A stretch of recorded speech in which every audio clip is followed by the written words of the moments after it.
Assalamu alaikum dear students, I am Anjum Shafiq, your biology teacher for grade 11, and today I am going to discuss cell as a unit of structure and function. So let's move to the classboard. So cell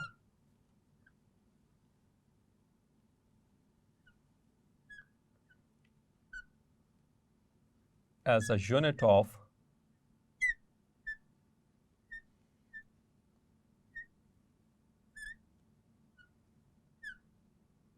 structure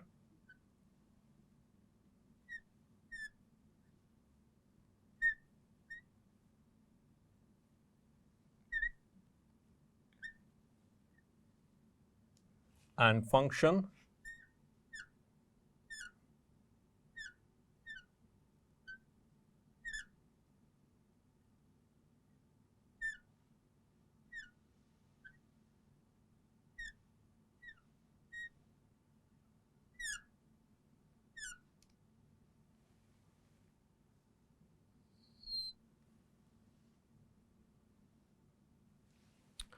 So dear students, cell is a unit कहते हैं इकाई को, यानी कि basic चीज़, basic structure जिससे मिलकर कोई भी चीज़ बनती है उसे यूनिट कहा जाता है.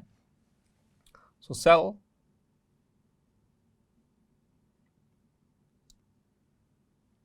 is a unit of structure and function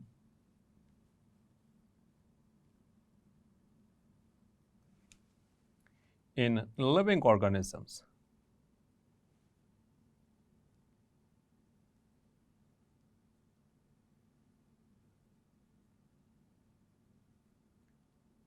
Clear? And multicellular organisms, दो तरह के ऑर्गेनिजम्स हैं डियर स्टूडेंट्स, हम पढ़ते हैं बायोलॉजी के अंदर, unicellular and multicellular as per the cellular organisation. और एक तीसरी ऑर्गेनाइजेशन होती है कॉलोनियल, लेकिन कॉलोनियल ऑर्गेनाइजेशन में एक्चुअली होते वो यूनिसेलुलर ही हैं, लेकिन एक कॉलोनी में रहते हैं, एक साथ रहते हैं. जब हम बात करते हैं मल्टीसेलुलर ऑर्गेनिजम्स की, in multicellular organisms the organisms whose body is made up of more than one cell, जिनकी बॉडी एक से ज़्यादा सेल से मिलकर बनी हो, उनको हम मल्टीसेलुलर ऑर्गेनिजम्स कहते हैं. In multicellular organisms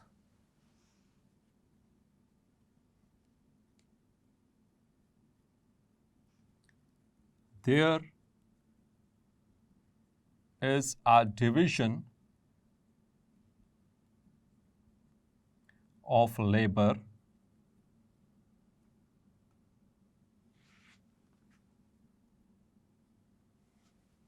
among the cells.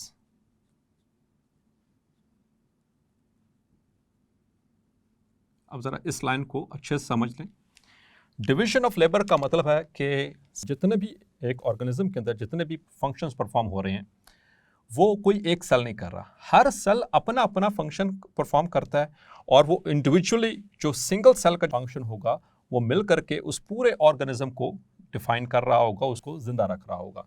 Means के जैसे जो नर्व सेल है वो नर्व इम्पल्स ट्रांसमिशन में इन्वॉल्व है, जो मसल सेल्स हैं वो कंट्रैक्शन और रिलैक्सेशन में इन्वॉल्व हैं. ठीक है, तो हर एक डिफरेंटली कंट्रीब्यूट कर रहा है, लेकिन एक कोऑर्डिनेटेड वे के अंदर.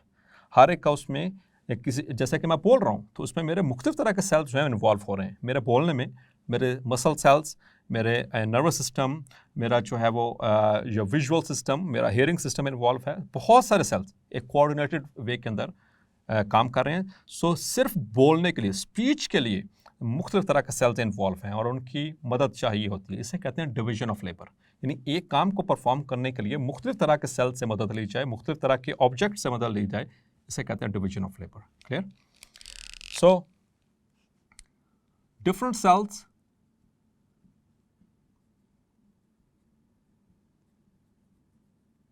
perform different functions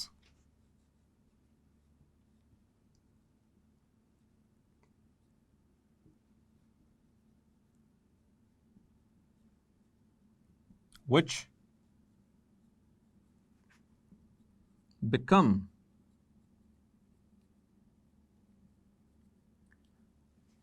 the function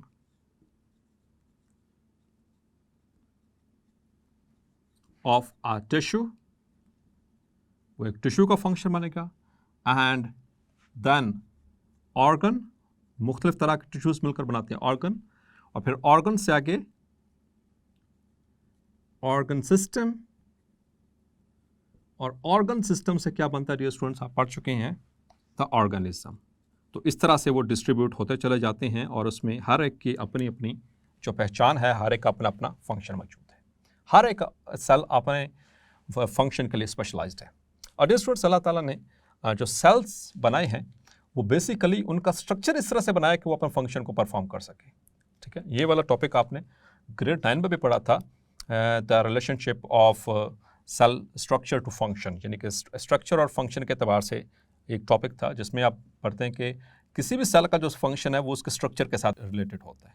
clear? तो इसी तरह से यहाँ पर भी हम उसको देखते हैं, मुख्तलिफ तरह के सेल्स मुख्तलिफ तरह के फंक्शंस परफॉर्म कर रहे होते हैं। If you talk about the animal cells, तो एनिमल्स के अंदर भी मुख्तलिफ तरह के सेल्स होते हैं, और एनिमल्स में सिर्फ अगर हम इंसानों की बात करें, so there are more than 200 different types of cells जो कि एक इंसान को जिंदा रख रहे हैं। Clear? So in animals like the RBCs, red blood cells, so they are involved in the transport of oxygen and carbon dioxide to the cells or to the tissues. मतलब अब हर सेल को चाहिए ऑक्सीजन चाहिए, और हर cell को में produce होने वाली कार्बन डाइऑक्साइड को वहाँ से रिमूव भी होना चाहिए। तो ये कौन रिमूव कर रहा है? RBCs कर रहे हैं। ठीक है, तो हर सेल से कर रहे हैं। तो ये एक अपनी नौयत का एक ही फंक्शन है जो कि ये परफॉर्म कर रहे हैं। अब इसका रेड ब्लड सेल्स की अगर हम स्ट्रक्चर की बात करें तो स्ट्रक्चर क्या है इसका? RBCs दे आर स्फेरिकल, और वो स्फेरिकल अल्लाह ताला ने इसलिए बनाया क्योंकि इनके अंदर मौजूद है मेन चीज़ क्या है डियर स्टूडेंट्स, आप पढ़ चुके हैं, आगे चैप्टर नंबर 14 में भी डिटेल से पढ़ेंगे, दैट इज हीमोग्लोबिन। हीमोग्लोबिन क्या, ये आप पढ़ चुके हैं पहले चैप्टर नंबर 2 में, that is a globular protein, that is a globular protein. Actually ये फंक्शनल यूनिट है इसका। तो चूंकि ये ग्लोबुलर शेप की है, इसी वजह से जो RBCs है वो भी ग्लोबुलर है, वो भी जो है वो स्फेरिकल शेप के होते हैं। और एक RBCs के अंदर 95% सिर्फ और सिर्फ क्या है? हीमोग्लोबिन ही मौजूद है। ठीक? इसी तरह से अगर हम बात करें मसल सेल्स की, मसल्स, अगर हम मसल सेल की बात करें, अच्छा मसल सेल का नाम याद रखिएगा, मसल सेल को कहते हैं मसल फाइबर, मसल फाइबर, इसको मसल सेल भी कहते हैं। और 3 तरह के मसल्स मौजूद हैं हमारी बॉडी के अंदर, द स्मूथ मसल्स, चाहे वो स्मूथ मसल सेल है, चाहे वो कार्डिक सेल है यानी कि हमारे हार्ट के सेल्स, या वो स्केलेटल मसल्स हैं किसी भी तरह के। तो ये 3 ही कैटेगरीज हैं। इन तीनों के अंदर जो सेल्स हैं मसल सेल्स को हम मसल फाइबर कहते हैं, और इनका काम क्या है? तीनों का एक ही काम है, that is they are involve in contraction and relaxation. और इससे क्या होता है?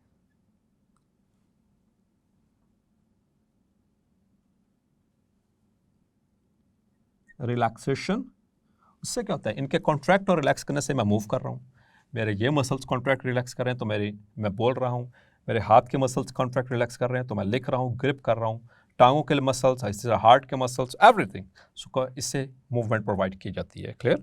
और मसल सेल्स देखें डियर स्टूडेंट्स, इनकी शेप देखें तो दे आर एलोंगेटेड,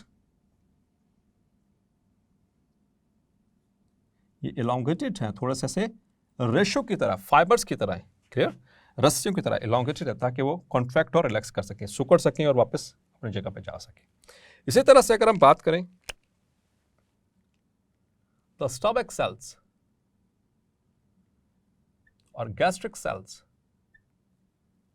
ठीक है, जो स्टमक सेल्स है dear students, they are specialised for gastric secretion, वो गैस्ट्रिक सेक्रेशन करते हैं। उस गैस्ट्रिक सेक्रेशन को क्या कहते हैं हम? That is gastric juice.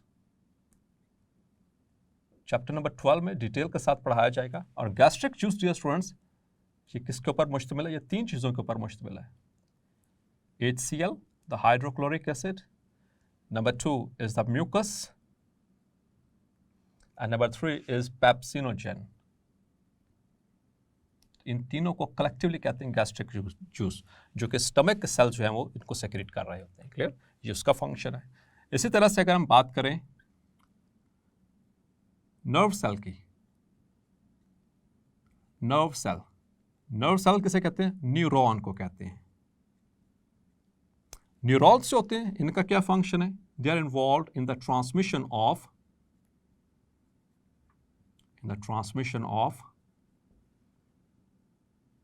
Nerve impulse, या जिसको हम मैसेज कहते हैं सादा लफ्ज़ों में। सेकेंड ईयर के अंदर डिटेल से आप पढ़ेंगे चैप्टर नंबर 17 में कंट्रोल एंड कोऑर्डिनेशन के अंदर कि नर्व इम्पल्स किस तरह से ट्रैवल करती है। तो ये बेसिकली बिजली की तारें हैं। जैसे कि हमारी बॉडी के, जैसे कि हम किसी भी घर के अंदर देखें, किसी भी गाड़ी के अंदर देखें, तो उसमें बिजली की तारें होती हैं और जिसकी वजह से करंट जो है फ्लो कर रहा, तो उसी की हुक्म से हम जो है वो काम कर रहे होते हैं। मतलब कि अगर हम स्विच ऑन करेंगे तो क्या ऑर्डर मिलता है कि पंखा चल जाए, जो फ़ैन का स्विच है। इसी तरह से अगर हम लाइट के स्विच को ऑन करें तो वो उस नर्व, उसकी जो सी वो बिजली की तार है उसके ज़रिए मैसेज आता है कि वो बल्ब ऑन हो जाता है। इसी तरह से ये नर्व सेल्स यानी न्यूरॉन्स होते हैं, दे आर एलोंगेटेड। इसका स्ट्रक्चर भी आप पहले पढ़ चुके हैं, मज़ीद भी आगे चल कर पढ़ेंगे बायोलॉजी के अंदर कि एलोंगेटेड होते हैं ऐसे फाइबर्स, क्योंकि उन्होंने एक जगह से दूसरी जगह पे मैसेज को लेकर के जाना होता है। ये बेसिकली बिजली की तारों का काम कर रहे होते हैं। ठीक? इसी तरह से अगर हम बात करें, if you talk about the other cells in the body like the glands। अब जो glands हैं हमारी बॉडी में 2 तरह के हैं। glands, जो gland cells होते हैं वो करते हैं secretions। अब वो secretion डिपेंड करेगा कि कौन सा ग्लैंड है, वो एक्सोक्राइन ग्लैंड है या एंडोक्राइन। एंडोक्राइन ग्लैंड होगा तो क्या सेक्रेट करेगा? हार्मोन। एक्सोक्राइन ग्लैंड होगा तो क्या करेगा? एंजाइम्स और जूसेस को सेक्रेट करेगा। सो इस तरह से मुख्तलिफ सेल्स जो हैं और उनकी शेप भी वैसे बनेगी। ठीक? इसी तरह से अगर हम बात करते हैं, थोड़ा सा और मूव करते हैं आगे प्लांट्स की तरफ। इन case of plants,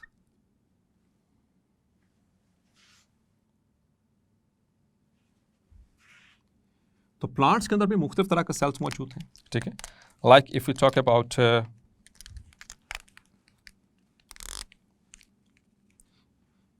about the xylem, तो जाइलम किस में इन्वॉल्व है? It is involve in the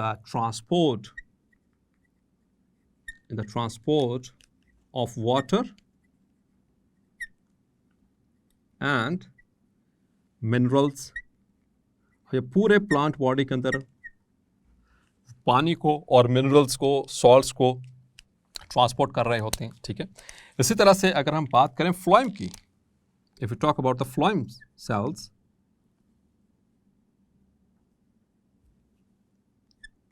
phloem cells, so they are involved in the translocation of food,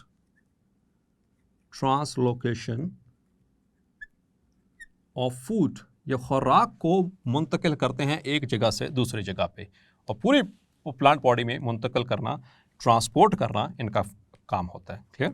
इसी तरह से if you talk about the parenchymatous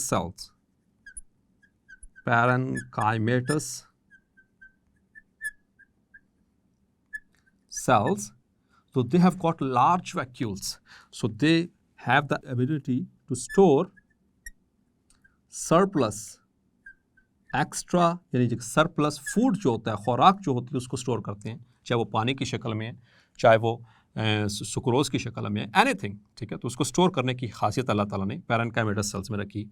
इसी तरह से क्लोरेन्काइमेटस सेल्स,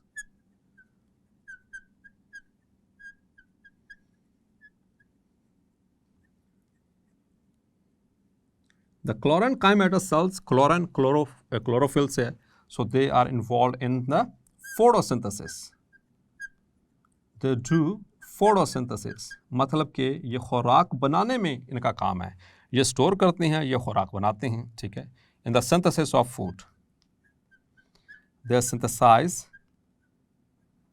फूड। इसी तरह से अगर हम बात करें प्लांट्स के अंदर, the sclerenchymatous tissues, sclerenchymatous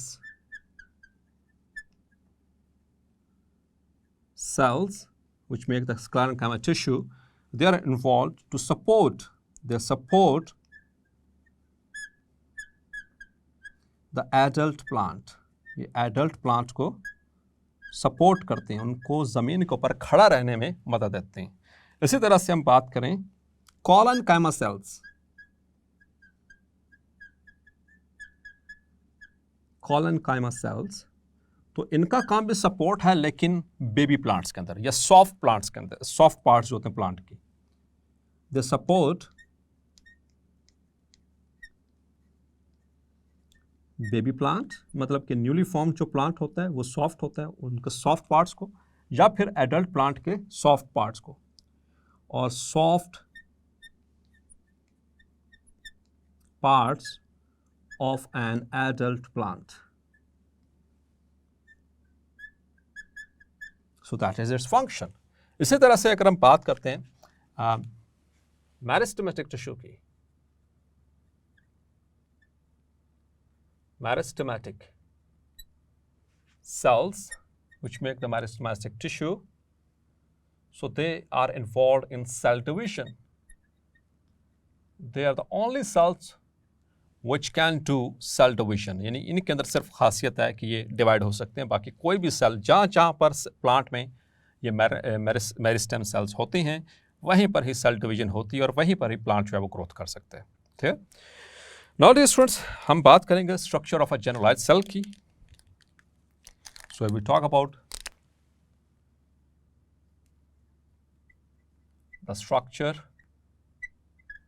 of a generalized cell,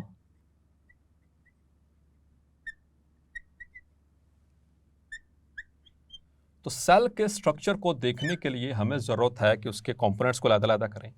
और अब जो न्यू टेक्नोलॉजीज़ हैं, एडवांस टेक्नोलॉजीज़, वो इस काबिल हमें बनाती हैं, बल्कि हमने उनसे ये एक फ़ायदा हासिल किया कि हम जो सेल के जो मुख्तलिफ तरह के जो कंपोनेंट्स होते हैं उनको हम आइसोलेट कर सकते हैं, उनको हम अलहदा कर सकते हैं, सेपरेट कर सकते हैं। लेकिन उस सेपरेशन की एक प्रॉपर टेक्निक होती है, उस पूरे प्रोसेस को हम कहते हैं सेल फ्रैक्शनेशन, ठीक है। So the parts of a cell are separated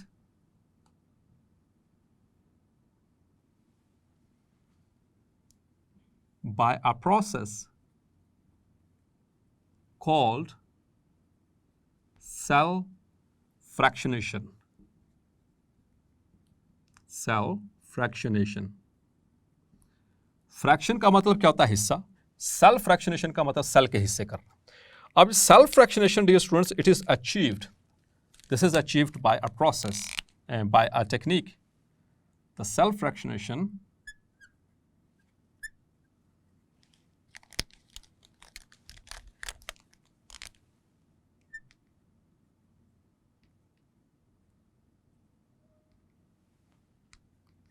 or separation is achieved by centrifugation.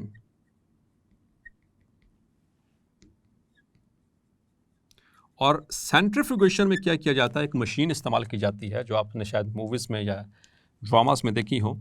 Labs के अंदर अगर आपने ऑब्जर्व किया हो तो एक मशीन होती है जो रोटेट करती है, ठीक है, जिसमें टेस्ट ट्यूब्स होती हैं, डाली जाती, प्लेस की जाती हैं और उसको ऐसे घुमाती है। वहाँ पर सेंट्रीफ्यूगल फोर्स उनके ऊपर एक्ट करती है और वो उनके पार्ट्स को अलग-अलग कर देती है। So for this purpose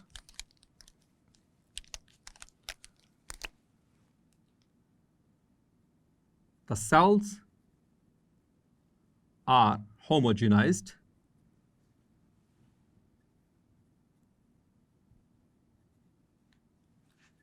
or disrupted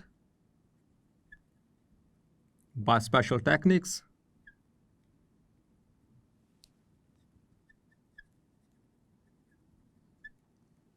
and spun at medium speed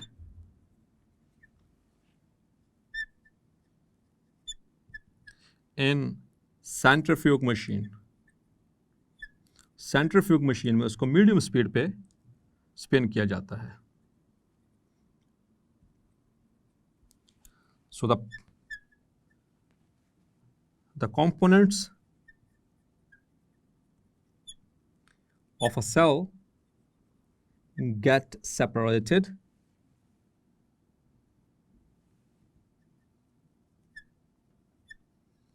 on the basis of density gradient. तो जिस तरह से टेस्ट ट्यूब होती है, टेस्ट ट्यूब के अंदर आपने डिसरप्ट करके सेल को डाला, ठीक है, और इसके अंदर एक डालते हैं लिक्विड मीडियम जिसको हम डेंसिटी ग्रेडियंट मीडियम कहते हैं. आमतौर पर होता है caesium chloride.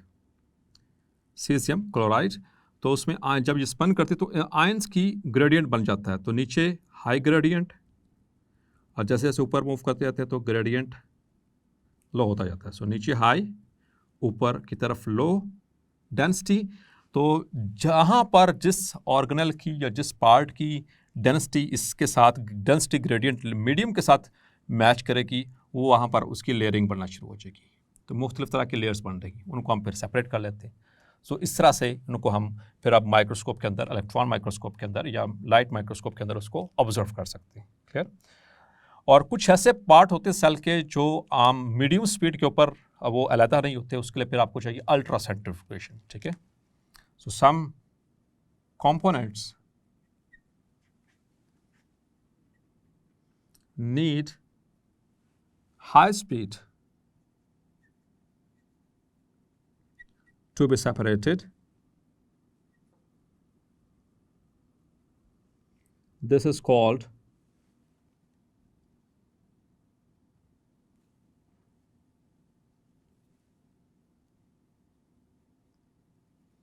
ultra centrifugation. That is ultra centrifugation. तो नॉर्मली हम क्या करते हैं, मीडियम स्पीड के ऊपर स्पन करते हैं, और अगर जो इस स्पीड के ऊपर जो कंपोनेंट्स है वो अलहदा ना हो सकें, then we use the high speed. तो इसे हम कहते हैं ultra centrifugation. Normal centrifugation medium speed पे, हाई स्पीड के ऊपर अल्ट्रा सेंट्रीफ्यूगेशन. और फिर जब आप उसमें देखते हैं तो सेल के वही 3 बेसिक पार्ट्स,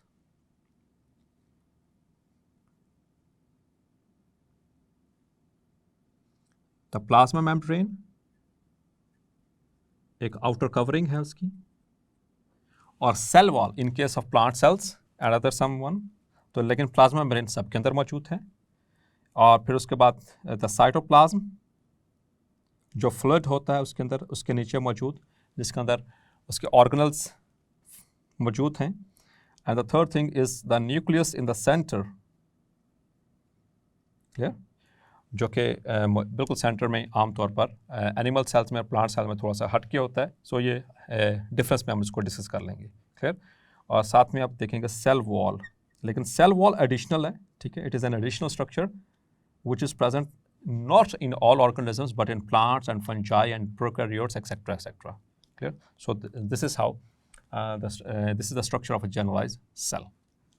सो डियर स्टूडेंट्स, आपने देखा कि किस तरह से अल्लाह ताला ने मुख्तलिफ सेल्स को फंक्शन परफॉर्म करवाने के लिए उनके स्ट्रक्चर को भी उसी तरीके से डिज़ाइन किया. सो होपफुली आज का लेक्चर भी आपको क्लैरिफाई हो गया होगा. मिलते हैं नेक्स्ट लेक्चर में और डिस्कस करेंगे the difference between animal and plant cell. तब तक अपना ख्याल रखिएगा. अल्लाह हाफिज़.